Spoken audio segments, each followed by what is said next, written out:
Hey guys, I just wanted to say really quickly, thank you for getting the channel to 3,000 subs. I won't take much of your time up on here because I know that you want to actually watch the video, but I made a community post and I know that those don't always get pushed to everybody. So I just wanted to tell you guys genuinely, thank you.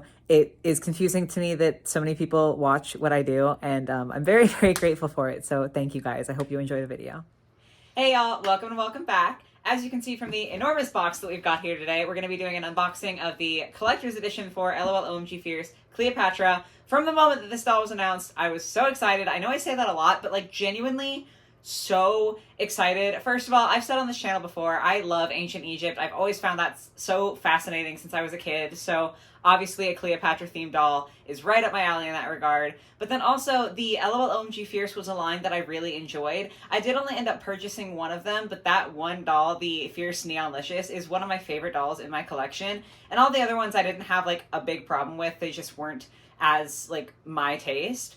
So combining the two, the Fierce dolls and the ancient Egyptian theme, was just like a recipe for perfection for my book. I will say, obviously, this is a collector's edition doll. I'm sure that you all know by now. She is retailing in the US for $100, which is a very steep price point. I know that.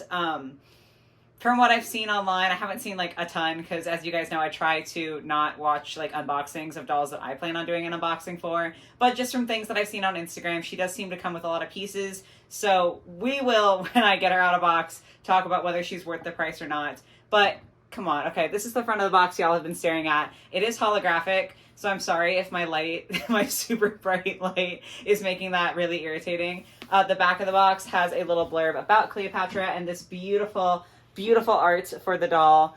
And then there is a strap up top. And I don't know why I think this is fun, but I think it's fun. So you can just, boom, reveal the doll. I just think that's so cool. Like, I just love how she looks in the box like this. I'm definitely going to try to salvage the box and display her in it still. Just because, like, for $100, I'm not typically a box person. I'm an out-of-box collector. And I do plan on unboxing her, but I want to keep the box and try to make a display with it because it is so beautiful. Like, the box in and of itself is a work of art. Even on the back, when you open it, you can see, ooh, she's getting stuck on my table. There you go. A bigger version of the art for her. So it's just like, when a box is just a box, I don't feel so bad getting rid of it. But when a box is this beautiful, I really want to try to incorporate it into the display. And like, it's not just cardboard, you know, it's not just something to get to the doll in this regard. I think it's definitely part of the experience. So I'm going to have to be very careful unboxing her. You can kind of see her there in all her glory. I'm very, very excited about this. The unboxing is probably going to take me a little bit longer because, like I said, I need to be extra careful with this one. For you guys, it will just be a second. So I'm going to go ahead and start that process off camera, and I will be right back with you guys. Alrighty, we've gotten Cleopatra out of box. Here she is in all of her glory. That was an adventure and a half trying to not damage the box, but I did manage, which I'm very, very proud about. She does come on a saddle stand here.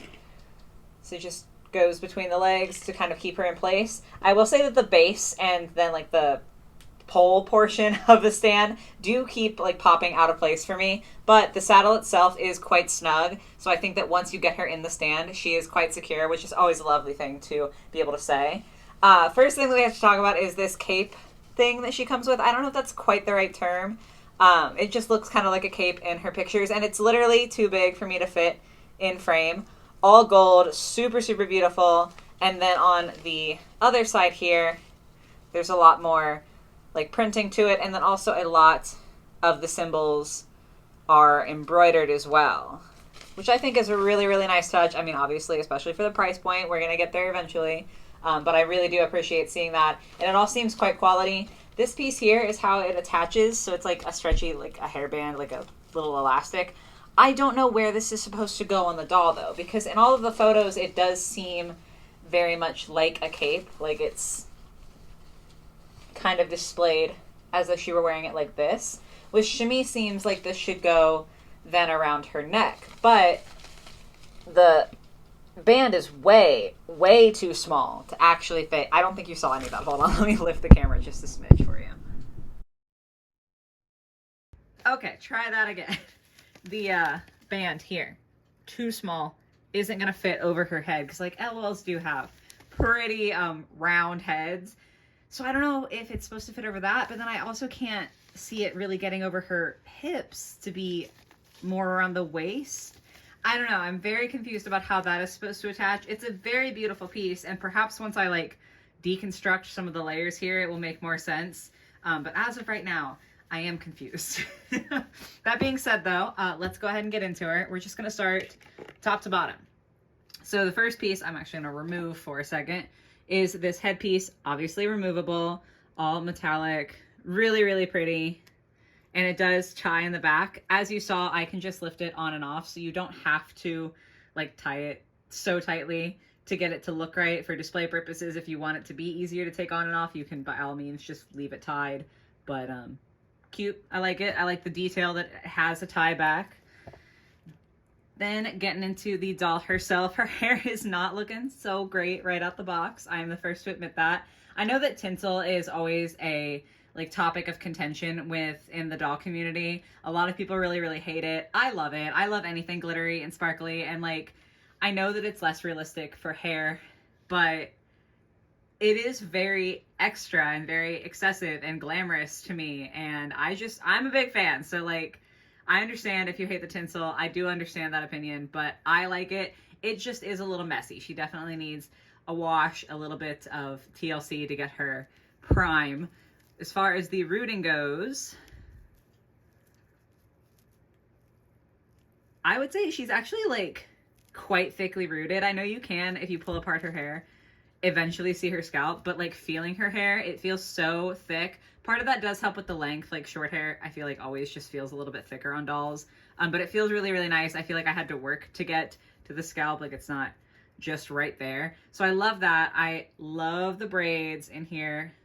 Very pretty. Again, that might be something that I actually need to redo once I've washed her hair, just because the tinsel is kind of going every which way, but I really like it. And then the little like sets of rings on the bottom, I think are a nice, cute addition. I mean, obviously this doll has to have an accessory in every area. Like, it's Cleopatra. She's got to be absolutely decked to the nines. So I'm a fan of the hair. Like, I can understand why straight out of the box you might not be, but I can see the vision, and I think that once I get her cleaned up, she's going to look fantastic.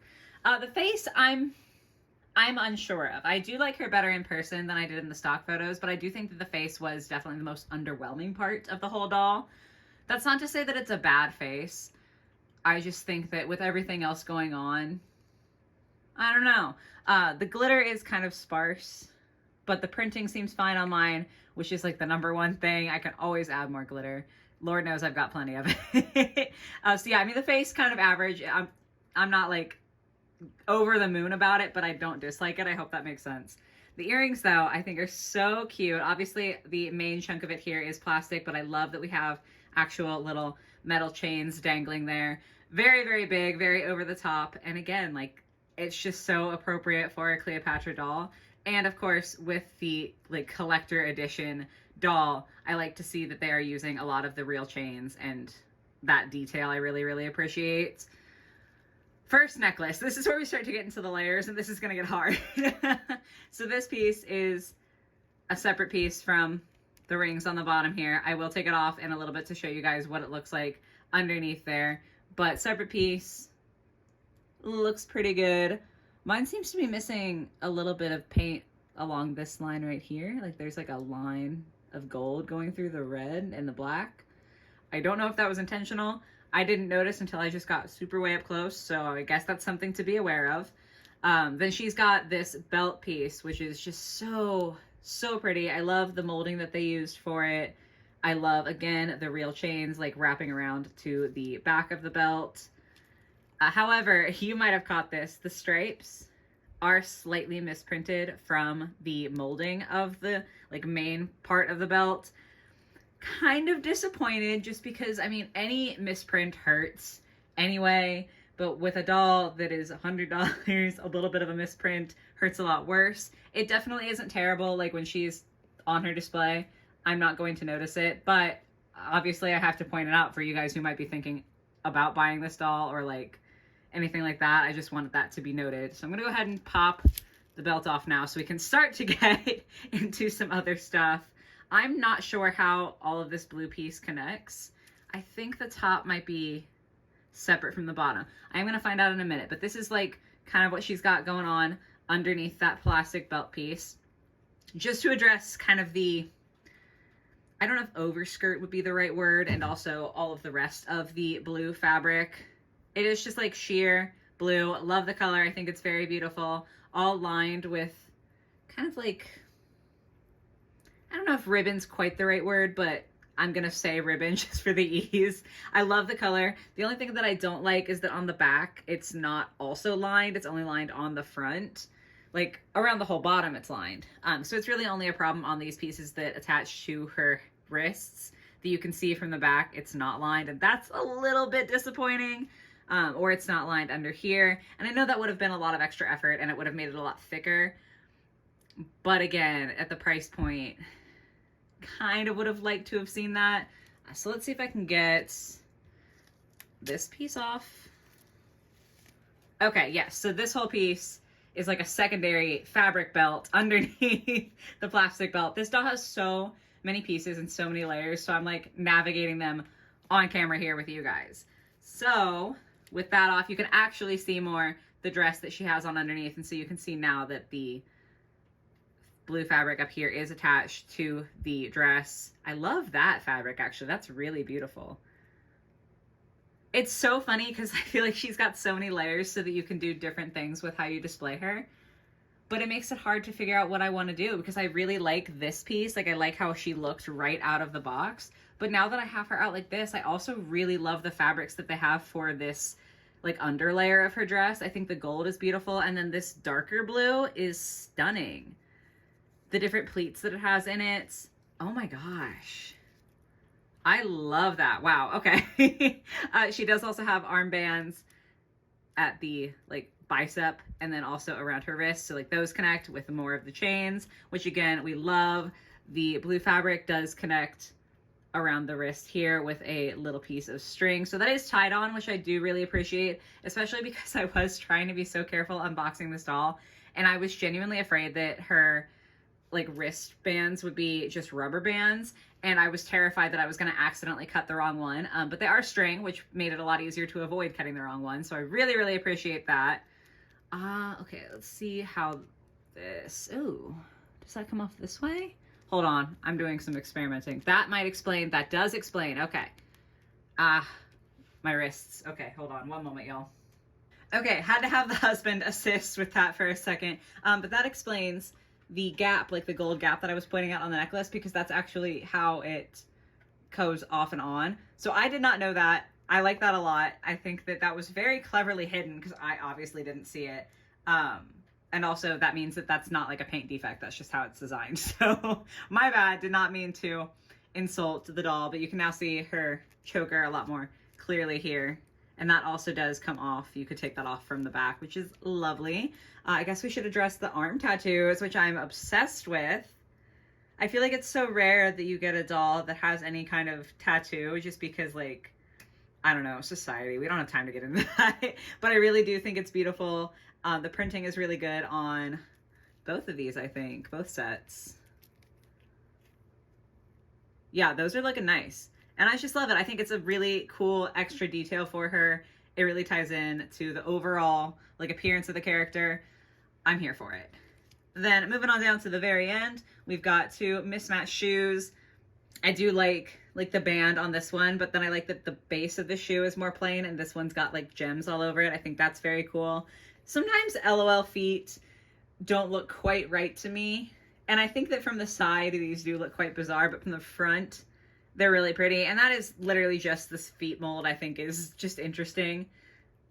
But pretty solid shoes, printing all around. Honestly, all of the accessories, now that I know that this one had the gap for a reason, all of the accessories minus the belt have really, really good printing, which is nice to see that most of it is fine. I do appreciate that. So that is going to be everything for Cleopatra.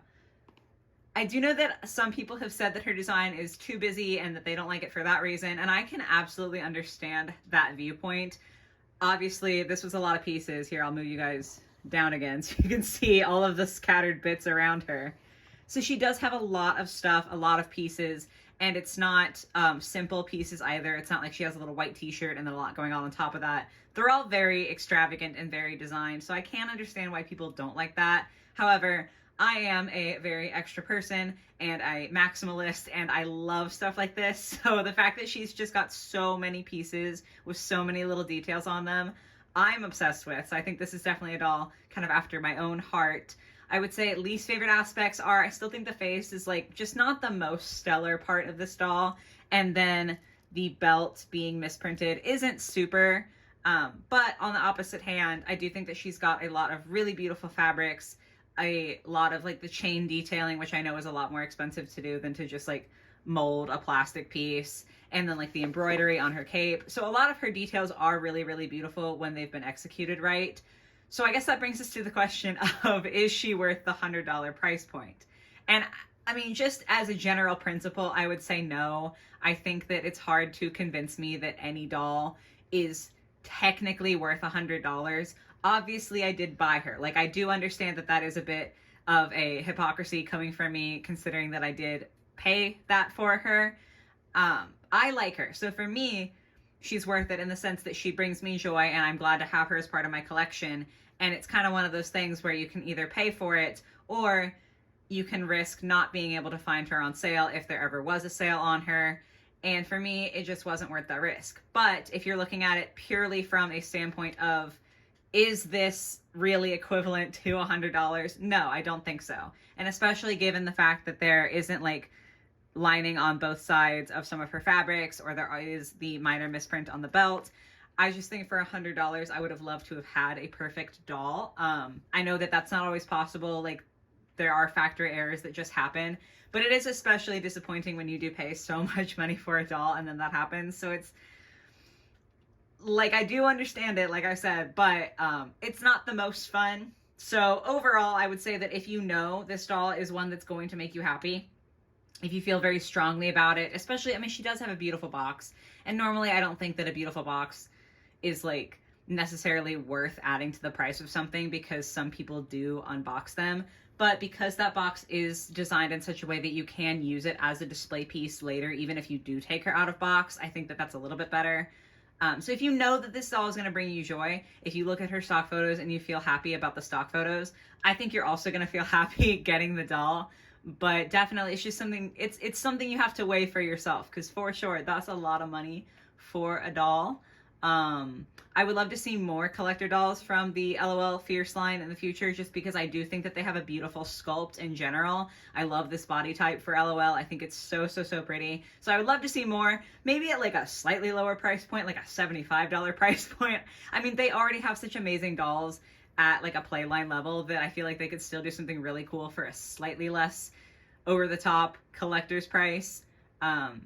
But I don't regret her. So I guess that's the main takeaway of this video.